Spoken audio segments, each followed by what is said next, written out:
வானொலியில் நீங்கள் கேட்டு மகிழ்ந்த தென்கட்சி கோ சுவாமிநாதன் அவர்களின் இன்று ஒரு தகவல் கதை தொகுப்பினை கேட்கலாம். ஒரு நாள் காலை நேரம் ஒரு குரு படுக்கையை விட்டு எழுந்திருக்கிறார். உடனே சீடர்களை பார்த்து எல்லாரும் இப்படி வாங்கங்கிறார். எல்லாரும் வர்றாங்க வேகமாக. என்னங்க வேணும் உங்களுக்கு அப்படிங்கிற மாதிரி எல்லாரும் குருவை பார்த்தாங்க பயபக்தியோட. குரு அந்த சீடர்களை பார்த்து, இதை பாருங்கள், இப்போ நான் ஒரு சிக்கலான விவகாரத்தில் மாட்டிக்கிட்டு இருக்கிறேன், அதை நீங்கள் தீர்த்து வச்சா நல்லதுன்னார். சீடர்களுக்கு ஒன்றும் புரியல. என்ன இது இவர் இப்படி சொல்கிறாரு? நமக்குள்ள எல்லா விவகாரங்களையும் தீர்த்து வைக்கிறவர் நம்ம குருநாதர், அவருடைய விவகாரத்தை நாம் தீர்த்து வைக்கிறதா? ஆச்சரியமாக இருக்குதே, குருநாதருக்கே சிக்கலா அப்படின்னு யோசனை பண்ண ஆரம்பித்தாங்க. இருந்தாலும் ரொம்ப பணிவாக கேட்டாங்க, சுவாமி உங்களுக்கே சிக்கலா? இந்த உலகத்து சிக்கல்களுக்கும் சிரமங்களுக்கும் அப்பாற்பட்டவர் அல்லவா தாங்கள், அப்படிப்பட்ட உங்களுக்கு சிக்கல்னா அது எப்படி அப்படின்னாங்க. எனக்கு ஏற்பட்டிருக்கிற சிக்கல் அவ்வளவு பெருசு, ரொம்ப பெரிய விவகாரம் அது அப்படின்னார் குரு. கொஞ்சம் விவரமாக சொல்லுங்க அப்படின்னாங்க இவங்க. இப்போ அந்த குரு விவரத்தை சொன்னார். அதாவது நேற்று ராத்திரி நான் ஒரு கனவு கண்டேன். அந்த கனவில் நான் ஒரு பட்டாம்பூச்சியாக மாறிட்டேன். அப்படி மாறி ஒவ்வொரு மலராக பறந்து போய் உட்காந்து தேன் சாப்பிட்டேன் அப்படின்னார். சீடர்கள் இதை கேட்டதும் ரொம்ப திகைச்சு போயிட்டாங்க. என்ன இது ஒரு பெரிய பிரச்சனையா? ஒரு சாதாரண கனவு கண்டதுக்காகவா இந்த காலை வேளையில் நம்மளையெல்லாம் குருநாதர் இவ்வளவு அவசரமாக கூப்பிட்டுருக்கார் அப்படின்னு நினச்சாங்க. இருந்தாலும் கேட்டாங்க, இதில் என்ன சிக்கல் சுவாமி? கனவுங்கிறது எல்லாருக்கும் வரத்தானே செய்யும் அப்படின்னார் ஒரு சீடர். சீடர்களே, பிரச்சனை அது இல்லை. நான் இன்னைக்கு காலையில் கண்ணு முழிச்சு பார்த்தப்போ நான் நானாக மறுபடியும் மாறிட்டேங்கிறத தெரிஞ்சுக்கிட்டேன். இதில் சிக்கல் என்னன்னா, இப்போ அந்த பட்டாம்பூச்சி தான் நானாக ஆயிட்டதாக கனவு கண்டுகிட்டு இருக்கா அப்படிங்கிறது தான். ஒரு மனுஷன் பட்டாம்பூச்சி ஆகிறதாக கனவு காண முடியுங்கிறப்போ அந்த பட்டாம்பூச்சியும் மனுஷனாக ஆகிறதாக கனவு காண முடியும் இல்லையா? இப்போ எனக்கு யதார்த்த நிலை தெரியணும், எது நிஜம்னு தெரியணும். நேற்று ராத்திரி நான் கண்டது கனவா, அல்லது இது பட்டாம்பூச்சி கண்டுகிட்டு இருக்கிற கனவா? இதுதான் குரு கேட்ட கேள்வி. இதை கேட்டதும் சீடர்கள் ரொம்ப குழம்பி போயிட்டாங்க. சுவாமி, இது வரைக்கும் நாங்கள் தூங்குறப்ப பார்க்கறது கனவுன்னும் மூழ்கிட்டு இருக்கிறப்ப பார்க்கறது நனவுன்னு நம்பிக்கிட்டு இருக்கிறோம். இப்போ எங்களை ரொம்ப குழப்பிட்டீங்க, இதுக்கு பதில் சொல்ல எங்களுக்கு சக்தி இல்லை அப்படின்னு சொல்லிவிட்டாங்களாம். அதுக்கப்புறம் அந்த குரு சொன்னாராம், நினைவு தான் முக்கியமான அம்சம்.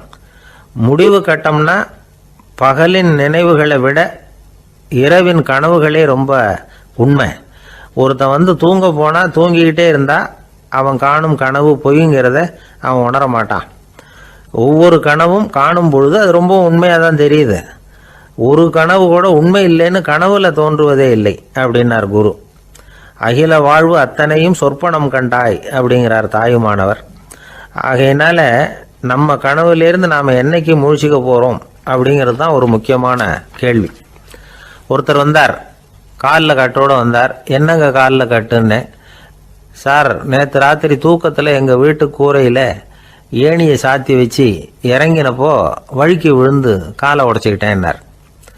உங்கள் வீட்டில் தான் ஏணியே கிடையாது சார் அப்படின்னு. உண்மைதான் சார், நான் கீழே விழுந்து முழிச்சுக்கிட்டதுக்கு அப்புறம் தானே ஏணி இல்லைங்கிறது எனக்கு ஞாபகம் வந்தது அப்படின்னார்.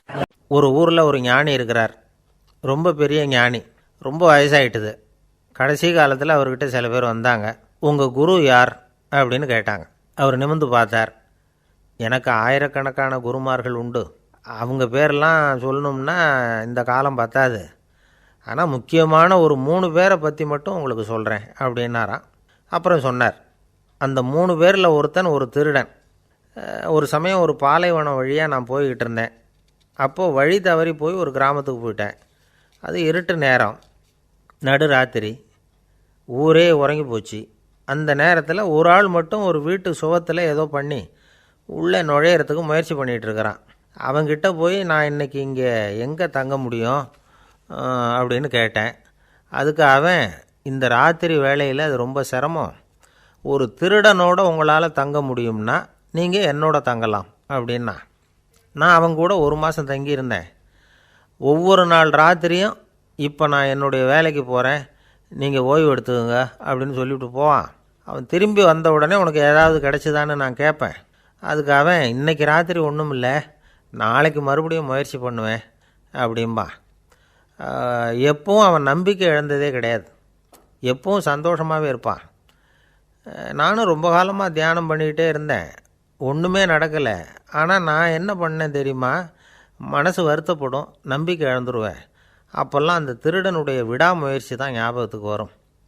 அதனால் அந்த திருடன் எனக்கு ஒரு குரு. என்னுடைய 2வது குரு யாருன்னா அது ஒரு நாய். இது எப்படின்னா, ஒரு சமயம் எனக்கு ரொம்ப தாகமாக இருந்தது, ஒரு நதியை நோக்கி போய்கிட்டு இருந்தேன். அப்போது ஒரு நாயும் வந்தது, அதுக்கும் தாகம். ஓடி வந்து ஆற்றை பார்த்துது, அதோட நிழல் வந்து ஆற்றுல தெரிஞ்சுது. அதை பார்த்ததும் பயந்துட்டுது. அதாவது அது தன்னுடைய சொந்த உருவத்தையே கண்டு பயந்தது. அதை பார்த்து குறைக்குது, திரும்பி ஓடிச்சு. ஆனால் அதுக்கு தாகம் அதிகமாக இருந்ததுனால அது மறுபடியும் திரும்பி வந்தது. பார்த்தா மறுபடியும் தண்ணியில் நாயோட உருவம் தெரியுது. இப்படி சில தடவை பண்ணிச்சு. இருந்தாலும் கடைசியில் தண்ணியில் குதிச்சுட்டுது துணிஞ்சி. இப்படி குதித்த உடனே அதோட உருவமும் மறைஞ்சுட்டுது. இதை பார்த்தேன்.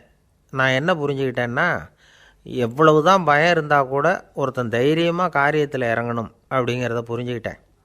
இந்த போதனை அந்த நாய்கிட்ட இருந்து எனக்கு கிடைச்சிது. இது ஒன்று. அடுத்தது என்னுடைய 3வது குரு யாருன்னா அது ஒரு சின்ன குழந்தை. நான் ஒரு சமயம் ஒரு நகரத்துக்கு போனேன். அங்கே ஒரு குழந்தை எரிகிற மெழுகுவத்தி ஒன்று எடுத்துக்கிட்டு வந்தது. நான் அந்த குழந்தைய பார்த்து வேடிக்கையாக கேட்டேன், ஏன் பாப்பா இந்த மெழுகுவத்தியை நீயாவே கொளுத்துனியா அப்படின்னு கேட்டேன். ஆமான்னுது அந்த குழந்தை. சரி, இந்த மெழுகுவத்தி முன்னாடி எரியாமல் இருந்தது, இப்போ எரியுது. இந்த மெழுகுவத்திக்கு வெளிச்சம் எங்கேருந்து வந்தது, அதை எனக்கு காட்ட முடியுமா அப்படின்னு கேட்டேன் அந்த குழந்தைகிட்ட. இதுக்கு அந்த குழந்தை சிரிச்சுக்கிட்டு அந்த மெழுகுவத்தியை ஊதி அணைச்சுட்டுது. அதுக்கப்புறம் என்னை பார்த்து கேட்டுது, இப்போ இந்த மெழுகுவத்தியின் வெளிச்சம் போனதை பார்த்தீங்க இல்லையா, அது எங்கே போச்சுன்னு எனக்கு சொல்லுங்க அப்படின்னுது. அந்த குழந்தை இப்படி கேட்டதும் என்கிட்ட இருந்த ஆணவம் அழிஞ்சுட்டுது.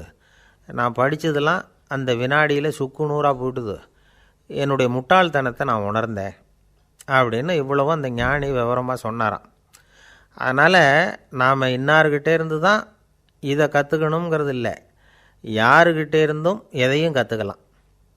நம்மால் ஒருத்தன் ஒரு நாய் வளர்த்துக்கிட்டு இருந்தான். அந்த நாய்க்கு வால் கிடையாது, யாரோ ஏற்கனவே வெட்டி எடுத்துட்டாங்க.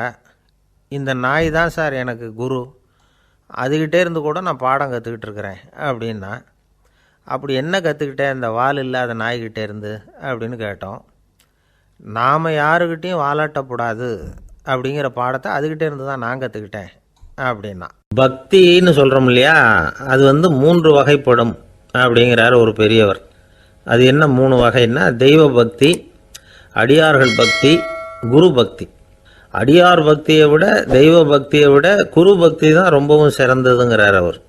தெய்வத்துக்கிட்ட செஞ்ச பாவம் குருநாதர்கிட்ட தீர்ந்துருமா, குருநாதர்கிட்ட செஞ்ச பாவம் தெய்வத்துக்கிட்ட போனாலும் தீராதான். இப்படி பெரியவங்களாம் சொல்லி வச்சிருக்கிறாங்க. ஒரு காடு, அங்கே அயோத தௌமியர் அப்படின்னு ஒரு தபோதனர், அவர் பல மாணவர்களை ஒன்றா சேர்த்து ஒரு குருகுலம் நடத்திக்கிட்டு இருக்கிறார். பல தரப்பட்டவங்க பல திறப்பட்டவங்க மாணவர்கள் அதில் சேர்ந்து படிச்சுக்கிட்டு இருக்கிறாங்க. பாஞ்சால ராஜகுமாரன் ஒருத்தனும் அந்த குருகுலத்தில் சேர்ந்து படிச்சுக்கிட்டு இருக்கிறான். அவன் பேர் ஆருணி. பெரிய இடத்து புள்ள, இருந்தாலும் படுப்பில் ரொம்ப கெட்டிக்காரனாக இருந்தான். அவன் தான் அங்கே முதல் மாணவன். ஒரு நாள் குருநாதர் அந்த அரசகுமாரனை கூப்பிட்டார். நம்ம குருகுலத்துக்கு சொந்தமான வயலில் தண்ணீர் பெருகி வெள்ளம் வந்து பயிரை வந்து அழிக்குதான், அதனால் நீ போய் மடையை அடைச்சிட்டு வந்துரு அப்படின்னார். அந்த அரசகுமாரன் உடனே புறப்பட்டான். குருநாதர் சொல்லிட்டார்ல, உடனே புறப்பட்டான். நான் பெரிய இடத்து பிள்ளையாச்சே, ராஜகுமாரனாச்சே, ரொம்ப செல்வாக்கூட வளர்ந்தவனாச்சே, நான் போய் வயலில் இறங்கி வேலை செய்கிறதா அப்படின்னுலாம் அவன் நினைக்கல. குருநாதர் கட்டளையை நிறைவேற்ற வேண்டியது நம்ம கடமை அப்படின்னு நினச்சான். உடனே ஒரு மண்வெட்டியை தூக்கி தோளில் வச்சுக்கிட்டு புறப்பட்டு போயிட்டான். வயலுக்கு போனான். பார்த்தான், தண்ணி கரையை உடச்சிக்கிட்டு வயலுக்குள்ளே ஏகமாக பாஞ்சிக்கிட்டு இருக்குது. இவன் மண்வெட்டியால் களிமண்ணை புல்லோடு சேர்த்து புல் பத்த மாதிரி வெட்டி வெட்டி போட்டான். இருந்தாலும் மடையை அடைக்க முடியல. தண்ணி அதை மீறி வந்துக்கிட்டே இருக்குது. தண்ணி வந்து வேகமாக வயலுக்குள்ளே போய்கிட்டே இருக்குது. போடுற பத்தையெல்லாம் கரைஞ்சி கரைஞ்சி போயிட்டுருக்கு. இருந்தாலும் இவன் தன்னுடைய முயற்சியை கைவிடலை. வெட்டி வெட்டி போட்டுக்கிட்டே இருக்கிறான். காலையில் அங்கே போனவன் சாயந்தரம் வரைக்கும் இப்படி செஞ்சுக்கிட்டு இருக்கிறான். உடம்பும் மனசும் ரொம்பவும் சோர்ந்து போச்சு. இருந்தாலும் குருநாதர் இட்ட கட்டளையை நிறைவேற்றாமல் இருக்கிறோமேங்கிற ஒரு குறை அவனுக்கு இருக்குது. குரு கட்டளையை நிறைவேற்றாத நான் இன்னமும் இருக்கணுமா அப்படின்னு யோசனை பண்ண ஆரம்பிச்சிட்டான். என்ன செய்யலாம்னு பார்த்தான். நம்ம குருநாதர் இட்ட பணிக்காக இந்த உடம்பையே தியாகம் பண்ணலாம் அப்படின்னு முடிவு பண்ணான். தண்ணி பாயுதில் அதுக்கு குறுக்க விழுந்து அப்படியே மடையை அடைச்சிக்கிட்டு அப்படியே படுத்துட்டான். இது மற்றவங்களுக்கு தெரியாது. அன்னைக்கு ராத்திரி ஒரு விளக்கு முன்னாடி உட்காந்து குருநாதர் பிள்ளைங்களுக்கு பாடம் சொல்லி கொடுத்துக்கிட்டு இருக்கிறார். முதல் வரிசையில் இருக்கக்கூடிய ராஜகுமாரனை காணலை. நம்ம ஆருணி எங்கே போனா அப்படின்னு சொல்லி மற்ற மாணவர்களை விசாரித்தார். இப்போ அவங்க சொன்னாங்க, சுவாமி அவன் காலையில் வயலுக்கு மடையை அடைக்கிறதுக்காக போனான், நீங்கள் தான் போக சொன்னீங்க, இன்னும் திரும்பி வரல அப்படின்னு அவர் பையன். குருநாதர் உடனே ஒரு தீவெட்டி எடுத்துக்கிட்டு மாணவர்களை அழைச்சிக்கிட்டு வயலுக்கு போனார். அங்கே போய் பார்த்தா ஆளை காணும். ஆருணி ஆருணின்னு சொல்லி சத்தம் போட்டு கூப்பிட்டு பார்க்குறார். நான் இங்கே இருக்கேன் குருநாதா அப்படின்னு காலுக்கு அடியிலேருந்து ஒரு சத்தம் வருது. குனிஞ்சு பார்த்தா அவன் மடையில் படுத்துருக்கிறான். என்னப்பா இதுன்னார். காலையிலேருந்து இந்த மடையை அடைச்சி பார்த்தேன் சுவாமி, முடியல, அதனால் இப்படி குறுக்க படுத்துட்டேன். என்னை தாண்டறதுக்கு பயந்து போய் தண்ணியே தேங்கி நின்றுட்டுது அப்படின்னா. அவனுடைய குரு பக்தியையும் அவனை தாண்டறதுக்கு அஞ்சு நிற்கிற தண்ணி தேக்கத்தையும் பார்த்துட்டு எல்லாரும் ரொம்ப ஆச்சரியப்பட்டு போயிட்டாங்களாம். ஆருணி எழுந்திரிச்சு வா அப்படின்னு கூப்பிட்டாரான் குருநாதர். அவன் தண்ணீரை பொழந்துக்கிட்டு எழுந்திரிச்சு வந்தானான். அதனால் அவனுக்கு உத்தாலகன் அப்படின்னு ஒரு பேர். உத்தாலகன்னா தண்ணீரை பிளந்தவன் அர்த்தம்.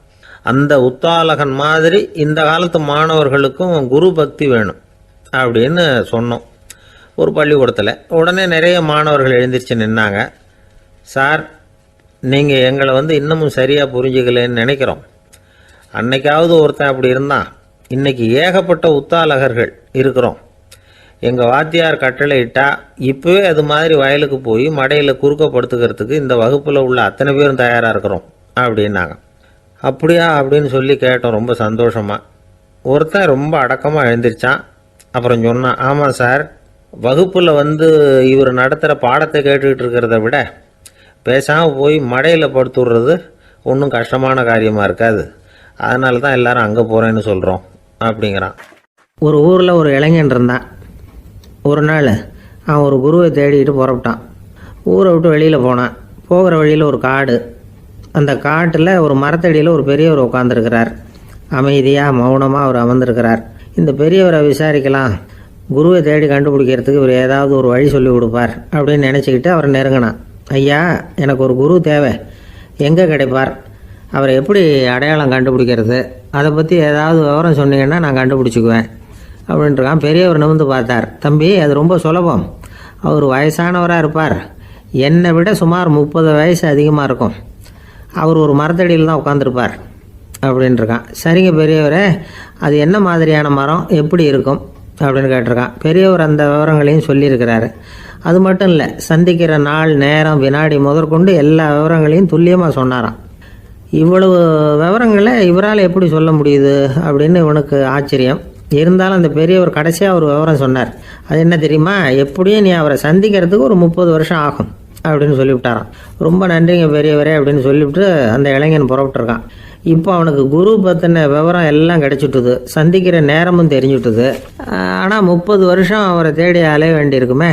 அவன் தேட ஆரம்பித்தான். காடு மலை எல்லாம் சுற்றி அலைஞ்சான். பல வருஷங்கள் தேடினான். அழுத்து போயிட்டான். கடைசியில் அவனுக்கும் வயசாகிட்டுது. கடைசியில் தன்னுடைய சொந்த ஊருக்கே திரும்பி போய்கிட்டு இருந்தான். அங்கே ஒரு மரத்தடியில் அவன் தேடிக்கிட்டு இருந்த குருநாதர் கிடைச்சார். யார் அவருன்னா, 30 வருஷத்துக்கு முன்னாடி வழி சொல்லி கொடுத்தாருல அதே பெரியவர். அவருக்கு இப்போ 30 வயசு அதிகமாக இருந்தது. அதே மரம். அன்னைக்கு பெரியவர் சொன்ன அடையாளம் இப்போ பொருத்தமாக இருந்தது. இப்போ அந்த பெரியவர் சொன்னார், சரியாக வந்து சேர்ந்துட்டேன், வா, உனக்காக தான் நான் இவ்வளவு காலமும் காத்துக்கிட்டு இருந்தேன் அப்படின்னாரான். என்ன சொல்கிறீங்கன்றிருக்கான். 30 வருஷத்துக்கு முன்னாடி என்கிட்ட வந்தியே, அப்போவே என் காலம் முடிஞ்சு போயிருந்தது. அப்போவே என்ன உனக்கு அடையாளம் தெரியல, அதனால் இவ்வளவு காலம் உனக்காக காத்துட்ருக்கும்படி ஆயிட்டுது அப்படின்னாரான். ஐயா, அப்போவே நீங்கள் சொல்லியிருக்கலாமே, இதுதான் 30 வருஷம் கழித்து நீ சந்திக்க போகிற இடம், நான் தான் உன்னுடைய குரு அப்படின்னு சொல்லியிருக்கலாமே அப்படின்ட்டுருக்கான். அந்த பெரியவர் சிரிச்சுக்கிட்டே அதுக்கு பதில் சொன்னாராம். நான் எவ்வளவோ விவரமாக தான் சொன்னேன், நீ சரியாக புரிஞ்சிக்கல. காரணம், அப்போ நீ போதுமான அளவுக்கு பக்குவம் பெற்றிருக்கவில்லை. அதனால் புரியும் சக்தி இல்லாமல் போயிட்டுதப்போ 30 ஆண்டு காலம் நீ அலைஞ்சு தெரிஞ்சிருக்கிற. அது காரணமாக இப்போ உனக்கு அந்த பக்குவம் வந்துட்டுது. அதனால தான் அடையாளம் காண முடிஞ்சது. நானே உன்னுடைய குரு அப்படின்னாராம். இதுலேருந்து என்ன தெரியுதுன்னா, ஆன்மீகத்தில் மாணவனாக சேர்றதுக்கு கூட ஒரு பக்குவத்தன்மை தேவைப்படுது. ஒரு பெரிய ஞானி, அவர்கிட்ட சீடனாக இருக்க ஒருத்தன் வந்தான், எதிரில் நின்னான்.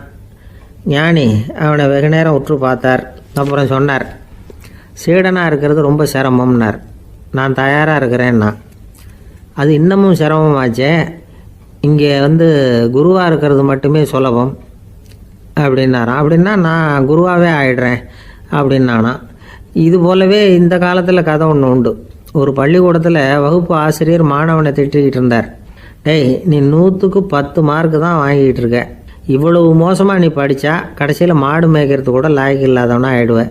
அதுக்கப்புறம் என்ன செய்ய போகிறேன் அப்படின்னாராம். பையன் தலையை சொரிஞ்சிக்கிட்டே சொன்னானா, சார் அப்படின்னா ஒன்று செய்கிறேன் அப்படின்னானா. இவர் கேட்டிருக்கார், என்ன செய்ய போகிறேன்னு. வேற என்ன சார், உங்களை மாதிரி ஒரு ஆசிரியர் ஆகிடுறேன் அப்படின்னானா. என்னுடைய நண்பர் ஒருத்தர், அவருக்கு ஜாதகத்தில் நம்பிக்கை உண்டு. அவரே ஜோசியமெல்லாம் பார்ப்பார். என்ன சார் இந்த காலத்தில் இதையெல்லாம் நம்பிக்கிட்டு இருக்கீங்களேன்னு கேட்டா, உங்களுக்கு ஒன்றும் தெரியாது சார், இந்த உலகத்தில் ஒவ்வொருத்தரும் அவங்கவுங்க செய்கிற நல்லது கெட்டதுக்கு தகுந்த பலனை அனுபவிச்சே தேரணும்பார்.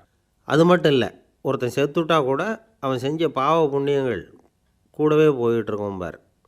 அது எப்படி கூட போகும் அப்படின்னு குதர்க்கமாக கேட்டால், அதுக்கு அவர் ஒரு கதை சொன்னார். அது ரொம்ப சுவாரஸ்யமாக இருந்தது. ஒரு ஊரில் ஒருத்தர் இருந்தாராம். அவர் ஜோசியம் பார்க்குறதுல ரொம்ப கெட்டிக்காரரு. ஒருத்தருடைய தலைமுடியை மட்டும் அவர்கிட்ட காட்டினா போதும், அதை மட்டும் பார்த்துட்டு அவருடைய ஜாதகத்தையே சொல்லிவிடுவாராம். அப்பேற்பட்ட திறமை. அந்த ஆள் ஒரு சமயம் கன்னியாகுமரி கடற்கரைக்கு போயிருந்துருக்கிறார். அங்கே கரை ஓரமாக ஒரு மண்டை ஓடு கிடந்திருக்கு. அதை எடுத்து பார்த்துருக்கிறார். அந்த மண்டை ஓட்டை வச்சுக்கிட்டே அதோட ஜாதகத்தை அலசியிருக்கிறார். இந்த மண்டை ஓட்டுக்கு உரிய ஆசாமி வாழ்க்கையில் ரொம்ப கஷ்டப்பட்டுருக்கிறான், நிறைய கஷ்டத்தை அனுபவிச்சிருக்கிறான், அது தாங்க முடியாமல் தான் கடலில் விழுந்து தற்கொலை பண்ணிகிட்டு இருக்கான் அப்படிங்கிறத அவர் கணிச்சுட்டார். இருந்தாலும் இந்த மண்டை ஓடு இன்னமும் அனுபவிக்க வேண்டியது பாக்கி இருக்குது அப்படிங்கிறதையும் அவர் உணர்றார். அது சரி, ஒருத்த உயிரோடு இருக்கிற வரைக்கும் தானே நல்லது கெட்டதை அனுபவிக்க முடியும். செத்ததுக்கு அப்புறமும் பாக்கி இருக்குன்னா அதை எப்படி அனுபவிக்கிறது? இந்த மண்டை ஓட்டுக்கு இன்னும் கொஞ்சம் பாக்கி இருக்குது அப்படிங்கிறது அவருக்கு புரிஞ்சதே தவிர அதோட அர்த்தம் என்னங்கிறது அவருக்கு சரியாக விளங்கலை. சரி, இதை இன்னும் கொஞ்சம் விவரமாக ஆராய்ச்சி பண்ணி பார்ப்போம் அப்படின்னு நினச்சிக்கிட்டு அதை தன்னுடைய வீட்டுக்கு எடுத்துகிட்டு போயிட்டார். அந்த மண்டை ஓட்டை ஒரு பொட்டியில் வச்சு பூட்டினார். தன்னுடைய தனி அறையில் அதை பத்திரமா வச்சுக்கிட்டார். தினமும் ராத்திரி ஆனதும் தன்னுடைய மனைவியை பார்த்து, நீ போய் பூஜை அறையில் தனியாக படுத்துக்கோ அப்படின்னு சொல்லிவிட்டு, இவர் தினம் ராத்திரி 12 மணிக்கு பொட்டியை திறந்து பார்ப்பார். மண்டை ஓடு அப்படியே இருந்ததே தவிர இன்னும் கொஞ்சம் பாக்கி இருக்குங்கிறதுக்கு அர்த்தம் அவருக்கு விளங்கலை. அந்த மண்டை ஓட்டுக்கு இன்னும் என்ன பாக்கி இருக்க போகுது? இப்படியே ஒரு 10 நாள் போச்சு. அந்த வீட்டம்மாவுக்கு சந்தேகம் வந்துட்டுது. நம்ம வீட்டுக்காரர் நம்மளை தனியாக ஏன் தூங்க சொல்கிறார் அப்படிங்கிற சந்தேகம். உடனே பக்கத்து வீட்டு அம்மாக்கிட்ட விஷயத்தை சொல்லியிருக்கிறாங்க. அந்த அம்மா உடனே, நீ கவலைப்படாத, நான் கண்டுபிடிச்சி சொல்கிறேன்னு சொல்லிவிட்டாங்களாம். அன்றைக்கி ராத்திரியே ஜன்னல் வழியாக எட்டி பார்த்துருக்குறாங்க. இந்த ஆள் மண்டை ஓட்டை கையில் வச்சுக்கிட்டு அதை திருப்பி திருப்பி அப்படியும் அப்படியும் பார்த்துக்கிட்டு இருந்தது தெரிஞ்சுட்டுது. மறுநாள் காலையில் அவரோட மனைவியை பார்த்தாங்க. ஏம்மா, உன் வீட்டுக்காரருக்கு நீ முதல் மனைவியா 2வது மனைவியா அப்படின்னு கேட்டாங்க. எனக்கு தெரிஞ்ச வரைக்கும் நான் ஒருத்தி தான் அவருடைய மனைவின்னாங்க. அப்படி இல்லை, நீ அவருக்கு 2வது மனைவி. முதல் மனைவியின் மண்டை ஓடு தான் அவர் கையில் இருக்குப்போ, அதை தான் அவர் தினமும் ராத்திரியில் எடுத்து பார்த்துக்கிட்டு இருக்கிறாரு அப்படின்னு விட்டாங்க அந்த அடுத்த வீட்டம்மா. அப்படியா விஷயம்னு சொல்லிவிட்டு கணவன் வீட்டில் இல்லாத நேரமாக பார்த்து அந்த மண்டை ஓட்டை எடுத்து கொண்டாந்து ஒரு உரலில் போட்டு உலக்கையால் குத்தி நொறுக்க ஆரம்பிச்சுட்டுது அந்த அம்மா. வெளியே போயிருந்த அந்த ஆள் அப்போ தான் உள்ளே நுழைஞ்சார். மண்டை ஓடு உலக்கைக்கிட்ட குத்து வாங்கிட்டு இருக்கு. அது அனுபவிக்க வேண்டியது இன்னும் கொஞ்சம் பாக்கி இருக்குது அப்படிங்கிறதுக்கான அர்த்தம் எனக்கு இப்போ தான் புரிஞ்சுதுன்னாராம் அவர். இந்த கதையிலேருந்து நாம் இன்னொரு நீதியையும் புரிஞ்சுக்கணும். அதாவது நம்ம வீட்டை பற்றி நமக்கு தெரியாததெல்லாம் அடுத்த வீட்டுக்காரங்களுக்கு நல்லா தெரியும். ஒரு ஊரில் ஒரு ராஜா இருந்தார். பெரிய அரண்மனையில் தான் இருக்கிறார். எல்லா வசதியும் இருந்தது. இருந்தாலும் அவர் எல்லாரும் சொல்கிறது எப்படி தெரியுமா? பிச்சைக்கார ராஜா. அப்படி ஒரு பேர் அவருக்கு நிலச்சி போச்சு. ஜனங்களும் சரி, மற்ற தேசங்களில் உள்ளவங்களும் சரி, அவர் அந்த பேர் சொல்லியே குறிப்பிடுறது வழக்கமாக போட்டுது. இது அவருக்கு ரொம்ப கவலையாக போச்சு. என்ன இது, நம்மளை தேடி வர்றவங்களுக்கெல்லாம் நாம் சோறு போடுறோம், நம்ம புகழ்ந்து பாடல் ஏற்றி கொண்டு வர்ற புலவர்களுக்கெல்லாம் அவங்க எப்படி வந்தாலும் ஒருவேளை சோறு போடணுங்கிறது உத்தரவு. இவ்வளவுலாம் செஞ்சும் நம்மளை போய் பிச்சைக்கார ராஜான்னு எல்லாரும் சொல்கிறாங்களே, அது ஏன், எதுக்காக இப்படி சொல்கிறாங்க? இதுதான் ராஜாவுக்கு குழப்பம். சரி, இதை பற்றி நம்ம அமைச்சர்கள்கிட்ட கேட்கலாமா அப்படின்னு யோசனை பண்ணார். இந்த விஷயத்தை போய் அவங்கக்கிட்ட எப்படி கேட்குறதுன்னு அவருக்கு தயக்கமாக இருந்தது. கௌரவ குறைச்சலாக தெரிஞ்சுது அவருக்கு. சரி, சாதாரண குடிமக்கள்கிட்ட இதை பற்றி கேட்கலாமா அப்படின்னு யோசனை பண்ணார். கேட்கலாம், ஆனால் அவங்க யாரும் ராஜா முன்னாடி வந்து நின்று தைரியமாக பேசக்கூடிய அளவுக்கு இல்லை. ராஜாவோட குழப்பம் நாளுக்கு நாள் அதிகமாக போச்சு. கடைசியாக அவர் ஒரு முடிவுக்கு வந்தார். அதாவது இதை பற்றி ஒரு பிச்சைக்காரங்கிட்டே கேட்டு பார்த்துட்டா என்ன. இதுதான் அவர் பண்ண முடிவு. உடனே மாறு வேஷம் போட்டுக்கிட்டு நகர்வலம் போனார். ஒரு பிச்சைக்காரனை கண்டுபிடிச்சார். இதை பாருப்பா, நம்ம ராஜாவை எல்லாரும் பிச்சைக்கார ராஜான்னே சொல்கிறாங்களே, அதுக்கு என்ன காரணமாக இருக்கும் அப்படின்னு கேட்டார். அதுக்கு அவன் சொல்கிறான், இதுக்கான பதிலை இன்னும் ஒரு 30 நாளில் சொல்கிறேன் அப்படின்னா. உடனே இவருக்கு சந்தோஷம். உண்மையை அவங்ககிட்ட சொன்னார். நான் வேறு யாரும் இல்லை, நான் தான் இந்த நாட்டு ராஜா. இப்போ நீ என் கூடவே வந்துடு, அரண்மனையிலேயே தங்கிக்கோ. 30 நாள் கழித்து எனக்கு பதில் சொல்லிவிட்டு அதுக்கப்புறமா நீ போகலாம் அப்படின்னு சொல்லி அழைச்சிட்டு வந்துட்டார். அரண்மனையில் ஒரு மூலையில் அவன் தங்கறதுக்கு இடம் கொடுத்தார். தினம் 2 வேளையும் இவனுக்கு சோறு போடுங்க அப்படின்னு உத்தரவு போட்டார். ராஜா கொடுத்த இடத்துல போய் உக்காந்துக்கிட்டான் அந்த பிச்சைக்காரன். தினமும் அந்த அரண்மனையில் நடக்கிறதையெல்லாம் கவனிச்சிக்கிட்டு வந்தான். வேளைக்கு சாப்பாடு வரும், சாப்பிட்டுக்கிட்டு இருக்கான். இப்படி 30 நாள் முடிஞ்சுது. ராஜா வந்தார். என்ன, என்னோட கேள்விக்கு பதில் என்னன்னு கண்டுபிடிச்சிட்டியான்னார். கண்டுபிடிச்சிட்டேன்னா. என்ன எல்லாரும் பிச்சைக்கார ராஜான்னு சொல்கிறாங்களே, அது நியாயமாக படுதா உனக்குன்னு கேட்டார். நியாயமாக தான் படுது, சந்தேகம் இல்லாமல் நீங்கள் பிச்சைக்கார ராஜா தான். என்ன தான் நீங்கள் வசதியோடவும் படைபலத்தோடவும் இருந்தால் கூட நீங்கள் எங்கள் வர்க்கத்தை சேர்ந்த ஆசாமி தான் அப்படின்னு அடித்து சொல்லிவிட்டான் அந்த ஆள். ஏனால் அப்படி சொல்கிறேன்னு கேட்டார் இவர். அரசே, ஒரு உண்மையை கண்டுபிடிச்சி சொல்கிறதா நான் உங்ககிட்ட சொன்னேன். நீங்கள் ராஜ பரம்பரைன்னா உடனே உங்கள் கழுத்தில் கிடக்கிற முத்து மாலையை கழட்டி பரிசாக கொடுத்துருப்பீங்க, பொன்னையும் மணியையும் கொடுத்துருப்பீங்க. ஆனால் நீங்கள் அப்படி செய்யலை. என்னை ஒரு மூலையில் உட்கார வச்சு 2 வேளை சோறு போட சொன்னீங்க. உங்களை தேடி யார் வந்தாலும், யார் பாராட்டி பேசினாலும் அல்லது பிரச்சனைகளை சொன்னாலும் நீங்கள் செய்கிற ஒரே காரியம் சோறு போடுறது தான். பிச்சைக்காரனுக்கு சோறு மட்டும்தான் உலகம். உங்கள் விஷயத்துலேயும் நீங்கள் அப்படி தான் நினைக்கிறதாக தெரியுது. நல்லா கவனிங்க. எந்த ஒரு பிரச்சனைக்கும் சோறு தான் முடிவுன்னு நினைக்கிறீங்க பாருங்கள். நீங்கள் சந்தேகமில்லாத எங்களை சேர்ந்த ஆள் தான் அப்படின்னு விட்டான் அந்த பிச்சைக்காரன். அதுக்கப்புறம் தான் அந்த ராஜா தன்னுடைய தவறுகளையெல்லாம் தேர்த்திக்கிட்டாராம். பசின்னு வர்றவங்களுக்கு சோறு தான் போடணும், அது தப்பு இல்லை. பாராட்ட வர்றவங்களுக்கெல்லாம் சோத்தையே போட்டு அனுப்புனா இப்படி தான் பேர் வரும்.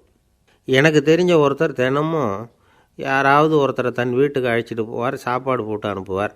முன்னறிவிப்பு இல்லாமல் திடீர்னு ஒரு விருந்தாளியோட வீட்டில் போய் இவர் நிற்கிறது வழக்கம். அந்த அம்மாவும் இவருக்காக தயார் பண்ணி வச்சுருந்ததை இவர் அழைச்சிட்டு வந்திருக்கிற விருந்தாளிக்கு போட்டுருவாங்க. விருந்தாளி சாப்பிட்டுட்டு போனதுக்கப்புறம் இவர் மனைவிகிட்ட உனக்கு சிரமம் வேணாம் அப்படின்னு சொல்லிவிட்டு பக்கத்தில் உள்ள ஒரு ஹோட்டலுக்கு போய் காசு கொடுத்து சாப்பிட்டுட்டு வந்துடுவார். பல நாள் இப்படி நடக்கும். ஒரு நாள் அவரை தனியாக கூப்பிட்டுக்கிட்டு போய் ஏன் இப்படி பண்ணுறீங்கன்னு கேட்டோம். அதுக்கு அவர் சொல்கிறாரு, எங்கள் வீட்டு சாப்பாட்டிலேருந்து தப்பிக்கிறதுக்கு எனக்கு வேறு வழி எதுவும் தெரியல சார், அதனால தான் இப்படி பண்ணிகிட்ருக்கிறேன் அப்படின்னார் ரொம்ப பரிதாபமாக. கங்கை கரை தோட்டம் பக்கத்தில் ஒரு ஆசிரமம். அங்கே ஒரு பெரியவர் தங்கியிருக்கிறார். அவர் தான் ராமகிருஷ்ண பரமஹம்சர். அந்த ஆசிரமம் இருந்த இடம் கரக்பூர். வங்காளத்தில் பொதுவாக எல்லாரும் மீன் சாப்பிட்றது உண்டு. கங்கையில் குளிச்சுட்டு கையில் ஒரு மீனோடு வர்றது வழக்கம். இவர் இருக்கிற இடத்துக்கு கங்கையில் படகு வழியாக வரணும். அப்படி தான் எல்லோரும் வருவாங்க. வர்றவங்கள ஒன்று கூட்டி ஆன்மீக விஷயங்களை பற்றி பேசிக்கிட்டு இருப்பார். ஒவ்வொரு நாள் ஒவ்வொருத்தர் நகரத்துக்கு போகணும். வரும்பொழுது மீன் கொண்டுகிட்டு வரணும். அதுக்கு ஒரு அட்டவணையே உண்டு ஆசிரமத்தில். அது பிரகாரம் ஒரு நாள் சுவாமி யோகானந்தர் படகில் போனார். படகை செலுத்தினவங்க ராமகிருஷ்ணரையும் சுவாமி யோகானந்தரையும் மற்றவங்களையும் பித்தர்கள் அப்படின்னு சொல்லி ஏளனமாக பேசினாங்க. அவங்க என்ன பைத்தியம் பிடிச்சவங்க அப்படிங்கிறது மாதிரி. சுவாமி யோகானந்தருக்கு ரொம்ப மென்மையான இதயம். இவங்க இப்படி கண்ணாபின்னான்னு பேசுகிறத பார்த்தா மீனை வாங்கிட்டு திரும்புகிறப்போ என்ன நடக்குமோ அப்படிங்கிற பயம் வேறு வந்துட்டுது அவருக்கு. அவ்வளவு மென்மையானவர். இதை தெரிஞ்சுக்கிட்ட ராமகிருஷ்ணர், யோகானந்தா இங்கே வா அப்படின்னு கூப்பிட்டார். இவர் கண்ணீரை தொடச்சிக்கிட்டே கிட்ட போனார். சொன்னார், ஐயா, படகு ஓட்டுறவங்க உங்களை பற்றி மோசமாக பேசுகிறாங்க.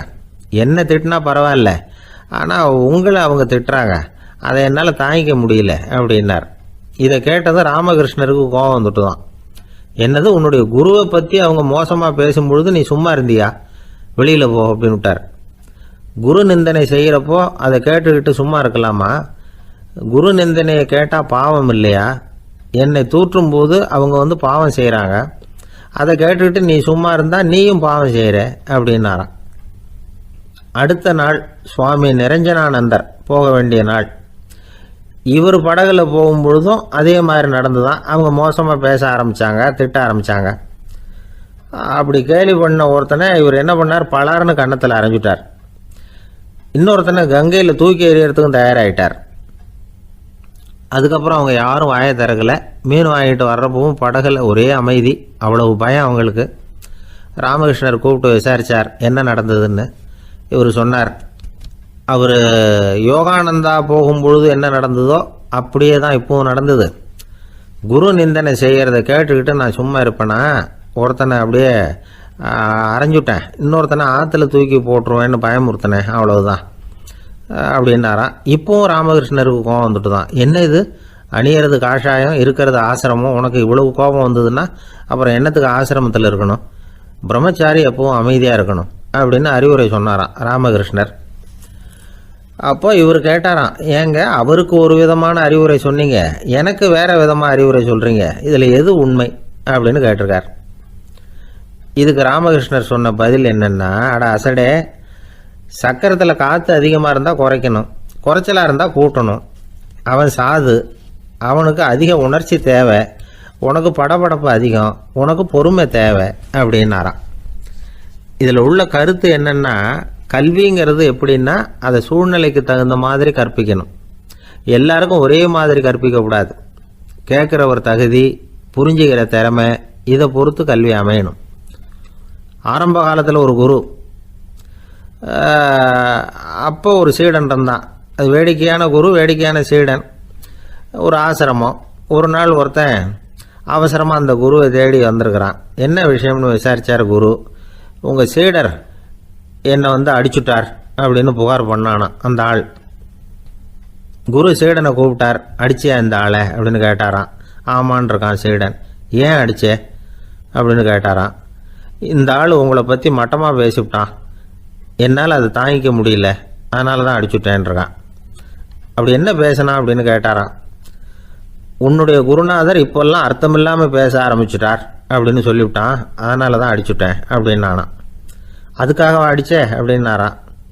நான் அதுக்காக அடிக்கலை குருவே, இப்பெல்லாம் நீங்கள் அர்த்தமில்லாமல் பேசுகிறதாக அவன் சொல்கிறான், அப்படின்னா இதுவரைக்கும் நீங்கள் அர்த்தத்தோடு பேசினதாகத்தானே அர்த்தம், அது தப்பு தானே, அதனால தான் அடித்தேன் அப்படின்னு நானாம். ஒரு அம்மா, அவங்களுக்கு 35 வயசு இருக்கும், குடும்பத்தில் எந்த கஷ்டமும் இல்லை, இருந்தாலும் காரணம் இல்லாமல் பிள்ளைங்க பேரில் கோவப்படுறது, எரிஞ்சு விழுறது அவங்க வழக்கம். பிள்ளைங்க அழும், உடனே அவங்க மனசும் சங்கடப்படும். இன்னொரு அம்மா, நல்ல வேலையில் இருக்கிறவங்க, வாரத்துக்கு ஒரு தடவையாவது தலைவலி வந்துடும். இவங்களுக்கெல்லாம் உடம்புல எந்த கோளாறும் இல்லை, மனசு மட்டும் சரியாக இருக்காது, தூக்க மாத்திரை கையில் வச்சுருப்பாங்க. 30-35 வயசுடைய பெண்களுக்கு சர்வசாதாரணமாக காணப்படுகிற மனக்கோளாறு இது. இதுக்கு பேர் மனவாட்டம், டிப்ரெஷன், மனமடிவு அப்படின்னு சொல்லலாம். இந்த நோய்க்கு அறிகுறி என்ன தெரியுமா? மனசில் வருத்தமான உணர்வு இருக்கும், அடிக்கடி அழலாம் போல தோணும். முன்னால எல்லாம் எந்தெந்த செயலில் ஆர்வம் இருந்ததோ அதெல்லாம் குறைஞ்சிரும், அல்லது சுத்தமாகவே ஆர்வம் இல்லாமல் போயிடும். சில பெண்கள் இளம் வயசில் பக்கத்தில் இருக்கிறவங்க கிட்ட கலகலப்பாக பேசுவாங்க, வீட்டை அலங்கரிக்கிறதுல ஆர்வம் இருக்கும். இப்போ அதிலெல்லாம் ஆர்வம் இல்லாமல் போயிடும். எந்த வேலை செஞ்சாலும் சீக்கிரம் களைப்பு அடைஞ்சுடுறது மாதிரி ஆகிடும்.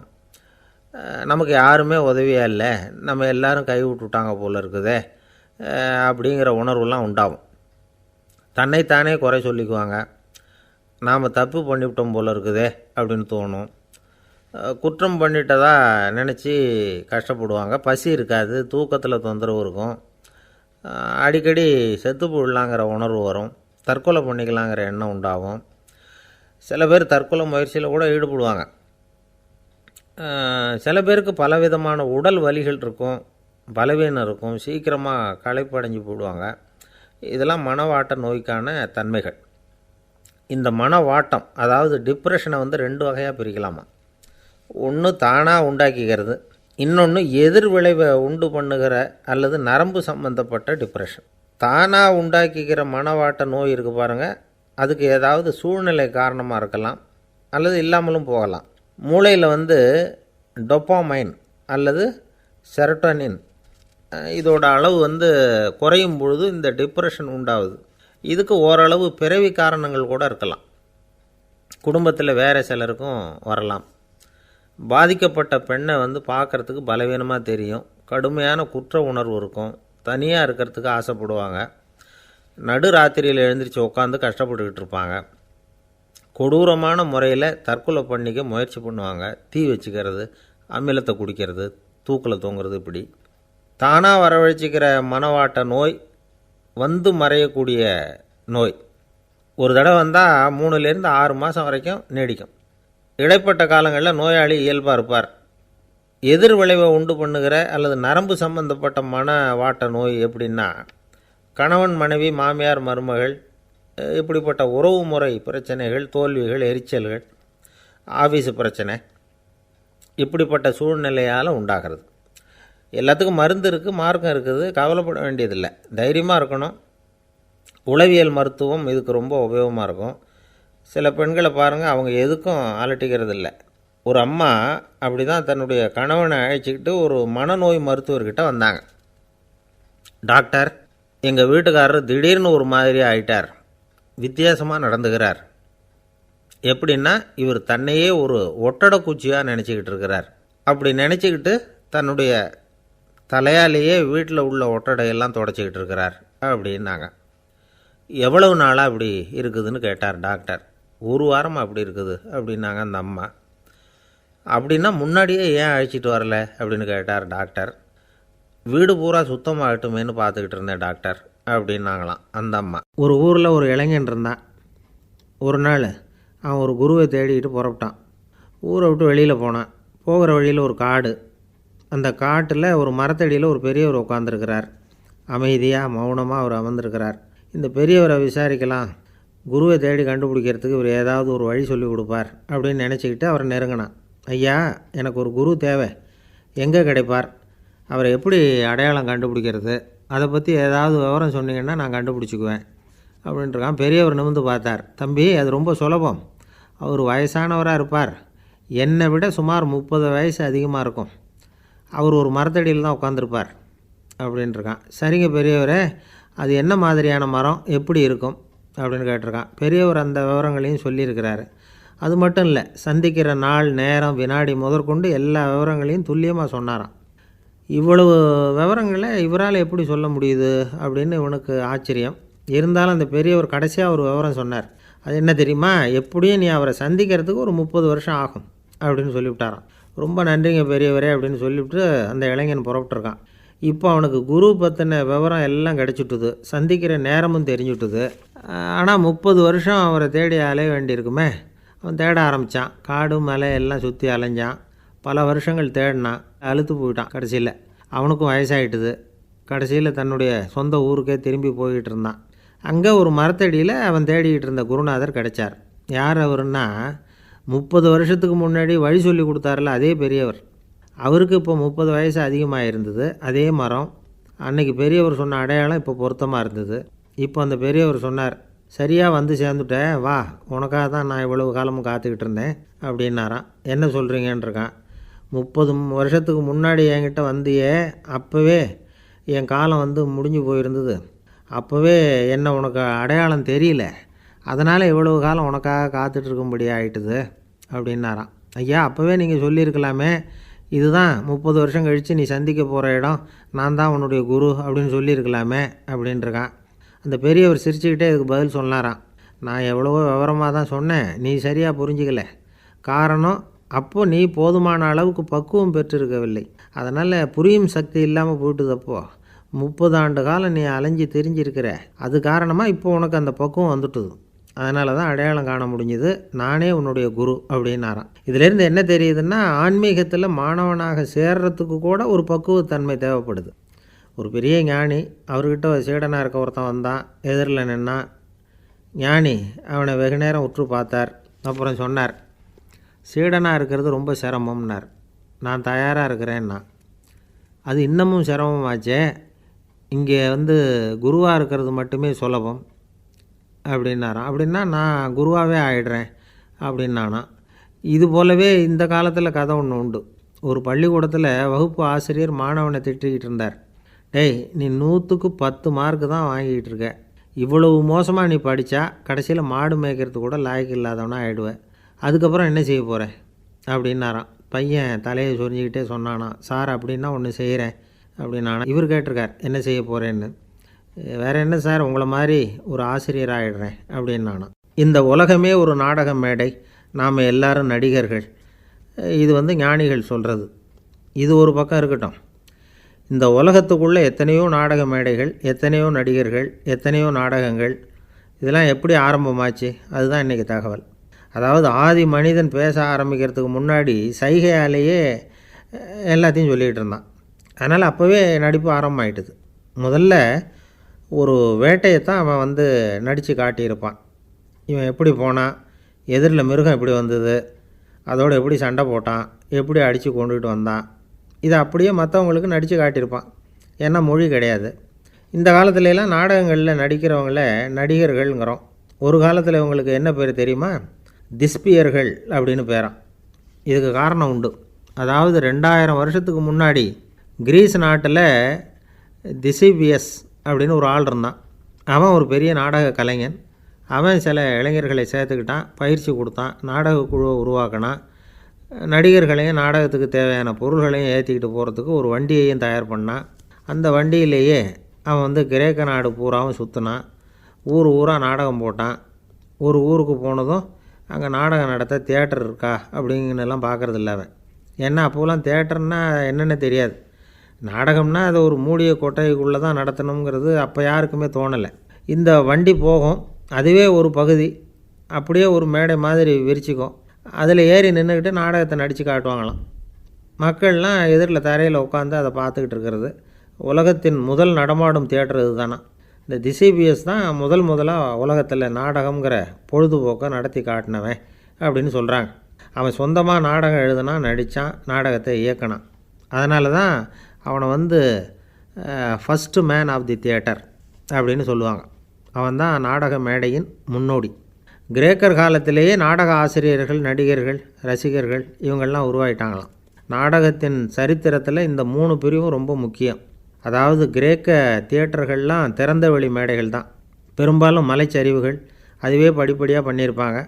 கீழே அரைவட்ட வடிவில் மேடை, அதுக்கு ஆர்கெஸ்ட்ரான்னு பேர். பிற்காலத்தில் இதில் உட்காந்து இசைக்குழுவினர் வாய்ச்சதுனால இசைக்குழுவுக்கே ஆர்கெஸ்ட்ராங்கிற பேர் வந்துட்டுது. இப்போது கிரேக்க தியேட்டர்களில் ஒன்று, அதோட காலம் கிமு 340. அதை இன்னமும் பாதுகாத்து வச்சுருக்கிறாங்களாம். எபிடாரஸ் அப்படிங்கிற இடத்துல அது இருக்குதான். இன்னமும் அந்த தியேட்டரை பயன்படுத்திக்கிட்டு வர்றாங்களாம். சிறந்த கிரேக்க நாடகங்கள்லாம் அங்கே நடிக்கிறாங்களாம். ஆரம்ப காலத்திலேயே கட்டணம் கிடையாது. அப்புறம் பின்னாடி தான் நுழைவு கட்டணம்லாம் அப்படியே வந்துட்டு தான். நடிகர்கள் பளபளப்பான ஆடைகள் உடுத்தியிருப்பாங்களாம். இந்த குதிகால் உயர்ந்த காலணிகள் போட்டிருப்பாங்களாம். இதெல்லாம் பழைய குறிப்புகள். பலவிதமான உருவங்களில் மாஸ்க் அப்படின்னு சொல்லப்படுற முகமூடி. அதனால் ஒரே நடிகர் பல வேடங்களில் நடிக்கிறது உண்டான். ஆரம்பத்தில் பெண் நடிகர்கள் கிடையாது, எல்லாம் ஆண் நடிகர்கள் தான். ரோமானியர்கள் தான் முதல் நிரந்தர நாடக மேடையை கட்டினவங்க. அதுதான் முதல் தியேட்டர். கிமு 1048 காலகட்டத்தில் பாம்பிங்கிற நகரத்தில் அதை கட்டியிருக்கிறாங்களாம். கிரேக்க ரோமானிய தியேட்டர்களின் அடிப்படையிலேயே இந்த இத்தாலிய வடிவ அமைப்பாளர்கள் இந்த குதிரை லாட வடிவில் ஒரு ஆடிட்டோரியத்தை உருவாக்கினாங்களாம். இப்படி அதை பற்றி நிறைய தகவல் இருக்குது. 1576 லண்டனில் இந்த பின்ஸ்பர்ரி, அப்புறம் இந்த பில்ட்ஸில், அப்புறம் ஜேம்ஸ் இப்படிங்கிறவர் முயற்சியால் தான் இங்கிலாந்தில் முதல் தியேட்டர் உருவாச்சான். அப்படி ஒருத்தர் இருந்தாராம். உலக நாடக மேடையின் வரலாறு இதுதான். அதாவது இப்போல்லாம் அறிவியல் வளர்ச்சி அதிகமாகிட்டுது. திரைப்படம், தொலைக்காட்சி எல்லாம் வந்தாச்சு. ஒவ்வொரு வீடுமே ஒரு குட்டி தியேட்டர் மாதிரி ஆகிட்டுது. தொலைக்காட்சி முன்னாடி உட்காந்தா எழுந்திருக்கவே மனசு வர்றதில்லை. ஒரு அம்மா ஒரு மனோதத்துவ டாக்டரை தேடிட்டு வந்தாங்களாம் இந்த காலத்தில். டாக்டர், எங்கள் வீட்டுக்காரர் எப்போ பார்த்தாலும் டிவி முன்னாடி உட்காந்துக்கிட்டு அதையே வெறிச்சு பார்த்துக்கிட்டு இருக்கிறார், உத்து பார்த்துக்கிட்டு இருக்கார், எனக்கு சந்தேகமாக இருக்குன்னாங்களாம். இது மனக்கோளாறு இல்லைங்க, ஆர்வக்கோளாறு, அவ்வளவுதான். இதுக்காக பயப்படாதீங்கன்னாரான் டாக்டர். அப்படி இல்லை டாக்டர், டிவி ஓடும் பொழுதும் நாம் எல்லாம் அதை பார்க்குறோம் சரி, ஆனால் அவர் அப்படி இல்லை, டிவியை நிறுத்தினதுக்கு அப்புறமும் அதையே உத்து பார்த்துட்டு உட்காந்துருக்கிறார். அதனால தான் சந்தேகப்பட்டு உங்ககிட்ட வந்தேன் அப்படின்னாங்களாம்.